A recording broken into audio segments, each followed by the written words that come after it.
Assalamu alaikum second year biology students. So today we are continuing our chapter number 17, nervous coordination, and our topic is action membrane potential. So basically action potential is triggered when any stimulus received by the neuron. जब भी कोई stimulus यानी कि कोई भी change internal या external environment में जब वो न्यूरॉन रिसीव करता है तो एक्शन पोटेंशियल जो है वो ट्रिगर्ड हो जाता है। ट्रिगर का मतलब फ़ौरन एक्टिव हो जाना या किसी भी चीज़ से अलार्म हो जाना, तो ट्रिगर्ड हो जाता है हमारा action potential. The sodium channels open instantly and Na+ ions rushed inside the cell. यही चीज़ होगी, जो भी सोडियम चैनल्स होंगे वो फ़ौरन से जो वो चैनल्स हैं जो सोडियम को एंट्री देते हैं वो फ़ौरन ओपन होंगे और Na+ आयंस यानी कि सोडियम जो है वो फ़ौरन अंदर जो है सेल के अंदर जाना शुरू हो जाएगा। Depending upon the intensity of stimulus, depend करता है कि स्टिमुलस की इंटेंसिटी कितनी है। अच्छा, इंटेंसिटी मींस यानी कि उसकी वैल्यू कितनी है या उसकी अमाउंट कितनी है, ठीक है। Rushed inside the cell depending upon the intensity of stimulus, the membrane potential changes from its resting value, depolarize and become positive on the inside of the membrane. Okay, ये जो मेम्ब्रेन पोटेंशियल है basically ये अपनी क्या करती है, depolarise का मतलब क्या होता है, इलेक्ट्रिकल चार्ज के अंदर चेंज आना। जो हमारी सेल मेम्ब्रेन है उसके अंदर जो इलेक्ट्रिकल चार्ज मौजूद है उसके अंदर जब चेंज आएगा तो हम उसको डीपोलराइज कहेंगे, ठीक है। तो स्पेसिफिकली ये किस चीज़ को रेफ़र किया गया है यहाँ पे कि वो शिफ्ट जिसमें रेस्टिंग नेगेटिव चार्ज जो है वो और ज़्यादा नेगेटिव हो जाता है और इवन जो पॉजिटिव चार्ज हमारी ब्रेन के अंदर होते हैं वो भी नेगेटिव होना शुरू हो जाते हैं, ठीक है। यानी कि इलेक्ट्रिकल चार्ज में चेंजेस आना यानी कि डीपोलराइज होना, ठीक है। अच्छा, ये जो चेंज है बेसिकली प्रोसेस में कि जब न्यूरॉन्स के अंदर स्टिमुलेशन आती है तो ये जो चेंज आता है ये क्या इनिशिएट करता है, ये एक्शन पोटेंशियल को इनिशिएट करता है और इसी की वजह से जो हमारे नर्व सिग्नल्स होते हैं वो जल्दी जल्दी ट्रांसमिट होना शुरू होते हैं, ठीक है। तो इसका जो पूरा मतलब है वो यही है कि जो मेम्ब्रेन पोटेंशियल है हमारी वो अपनी रेस्टिंग वैल्यू से चेंज होती है, डीपोलराइज होती है, उसके इलेक्ट्रिकल चार्ज में जो है वो चेंज आता है और ब्रेन के अंदर जो भी नेगेटिव चीज़ें वो क्या होती हैं, पॉजिटिव होना शुरू होती हैं। The action potential may reach up to 50 MV। जो भी एक्शन पोटेंशियल है वो 50 MV। MV stand for basically millivolts, जो बेसिकली इलेक्ट्रिकल पोटेंशियल डिफरेंस या वोल्टेज का जो है वो यूनिट होता है हमारे पास। तो ये जो हमारा एक्शन पोटेंशियल है ये कहाँ पहुँच जाता है, 50 MV पे पहुँच जाता है।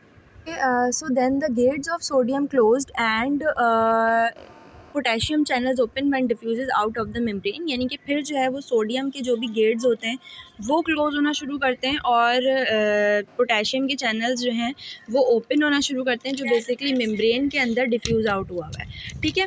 So as potassium goes out the membrane potential become negatively charged once again and repolarize. It's mean कि जैसे ही जो है वो क्या कहते हैं हमारा पोटेशियम जो है वो मेम्ब्रेन के अंदर जाना शुरू होता है, मेम्ब्रेन पोटेंशियल के अंदर जाना शुरू होता है तो मेम्ब्रेन पोटेंशियम जो है हमारी वो नेगेटिवली चार्ज होना दोबारा से शुरू हो जाती है और रीपोलराइज होती है। अच्छा, डीपोलराइज यानी कि इलेक्ट्रिकल चार्ज में चेंज आना, रीपोलराइज यानी कि चेंज नहीं आना, तो ये रीपोलराइज होना शुरू होती है। This return to the resting state usually take from 10 to 30 milliseconds. ये जो हमारे पास रेस्टिंग स्टेट का चेंज है, रिटर्न का आने का है, ये बेसिकली कितना टाइम होता है इसका, 10 to 30 सेकेंड्स ये लेता है और फिर ये चेंज हो जाता है, सही है। अच्छा, अब if the stimulus is capable to produce action potential in neuron it is called threshold stimulus. अच्छा, अब एक्शन पोटेंशियल जो है वो एक ब्रीफ और रैपिड इलेक्ट्रिकल इम्पल्स है हमारे पास, ठीक है, जो क्या करता है हमारे न्यूरॉन के अंदर ट्रैवल कर रहा होता है, सही है। ये एक बहुत क्यूरिकल पार्ट है जिसमें नर्व सेल्स आपस में कम्युनिकेट करते हैं, ठीक है, और इन्फॉर्मेशन को ट्रांसमिट करवाते हैं। एक्शन पोटेंशियल ये है, ठीक है।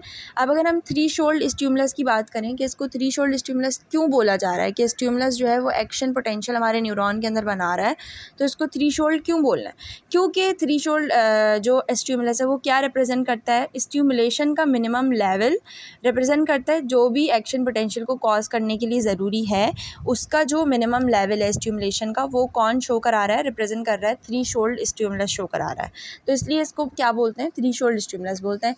And if stimulus is not capable to excite और fall to raise any response is called subthreshold. यानी कि अगर कोई मिनिमम लेवल स्टिमुलेशन का शो नहीं हो रहा या जो स्टिमुलस है वो इस चीज़ के केपेबल नहीं है कि वो एक्साइट हो या फॉल करे कहीं पे भी या राइज हो, तो हम उसको क्या बोलते हैं, सब थ्री-शोल्ड स्टिमुलस बोलते हैं। Very simple.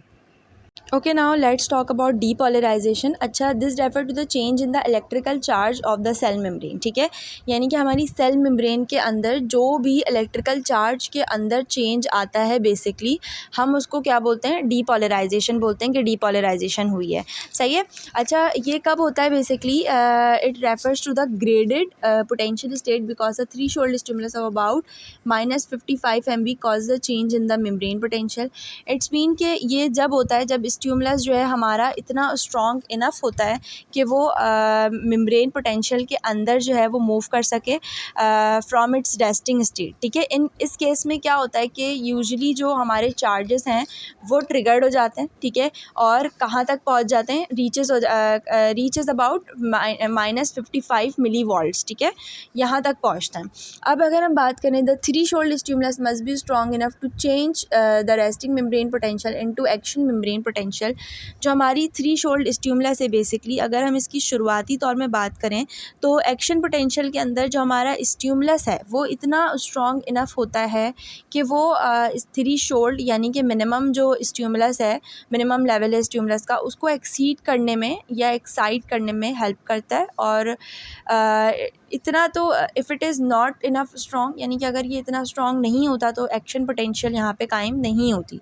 ठीक है, अब अगर बात करें आगे क्या है, because this stimulus causes the influx of the, नहीं यहाँ से नहीं था, this result in the alternation of the electronegativity of the membrane electropositive ions by 10 times more than in the resting state. अच्छा, for this sodium voltage gated. अच्छा, अगर हम यहाँ पे बात करें एक्शन पोटेंशियल की, तो ये एक रैपिड इलेक्ट्रिकल इम्पल्स है जो बेसिकली हमारे न्यूरॉन के अंदर ट्रैवल कर रहा होता है. ठीक है, जब थ्री-शोल्ड स्टिमुलस यहाँ पे रीच होगा, जब आएगा, तो सेल मेम्ब्रेन जो है वो ज़्यादा से ज़्यादा पॉजिटिव हो जाएगी अंदर से, और ये इस वजह से होता है, this is due to the influx. ठीक है, इन्फ्लक्स का मतलब होता है फ्लोइंग इन, यानी कि आना जाना किसका, सोडियम आयंस का, जो क्या है पॉजिटिवली चार्ज है. और ये चार्ज एसेंशियल भी है किसके लिए, नर्व की सिग्नलिंग के लिए. अगर ये नहीं होगा तो नर्व की सिग्नलिंग में मुश्किल होगी. अब यहाँ पे एक टर्म यूज़ की गई है, for it is based on, नहीं, for this sodium voltage gated channels open. Sodium voltage gated क्या है, बेसिकली स्पेशल चैनल्स हैं जो हमारे सेल मेम्ब्रेन के अंदर मौजूद होते हैं. ये क्या करते हैं, अलाउ करते हैं कि सोडियम आयंस जो हैं वो अंदर फ्लो हों. जब थ्री-शोल्ड जो है वो रीच कर रहा है, आ रहा है, तो सोडियम आयंस जो है वो थ्री-शोल्ड स्टिमुलस जब आ रहा है तो सोडियम आयंस को अलाउ करते हैं ये वोल्टेज गेटेड चैनल्स कि वो सोडियम आयंस जो हैं वो अंदर आएँ. ठीक है, उसके बाद एक टर्म यूज़ की गई है, the action potential state is based on all और none method has and has 2 possibilities, यानी कि इसकी 2 पॉसिबिलिटीज़ हैं और ऑल और नन मेथड यूज़ किया गया है. अच्छा, ऑल और नन मेथड क्या है बेसिकली, इसका मतलब ये है कि जब भी एक्शन पोटेंशियल जो है वो आ रहा है, कम्प्लीटली आ रहा है, तो स्टिमुलस हमारा ज़्यादा से ज़्यादा स्ट्रॉन्ग हो रहा है. और जो है, और ज़ाहिर है जब हमारा स्टिमुलस ही इतना स्ट्रॉन्ग नहीं होगा तो ये किस तरह से होगा, स्विच कहते हैं ना, जैसे स्विच बिल्कुल चेंज हो जाएगा और उसकी वजह से कोई भी चीज़ जो है वो अंदर फ़्लो नहीं कर सकेगी. ठीक है, तो हमारा स्ट्रॉन्ग जितना भी हमारा एक्शन पोटेंशियल इसी वजह से स्ट्रॉन्ग होता है कि जब स्टिमुलस जो है वो स्ट्रॉन्ग हो. अगर वो स्ट्रॉन्ग नहीं होगा तो फिर हमारा ये काम नहीं हो सकता. अच्छा, इसकी 2 पॉसिबिलिटीज़ हैं.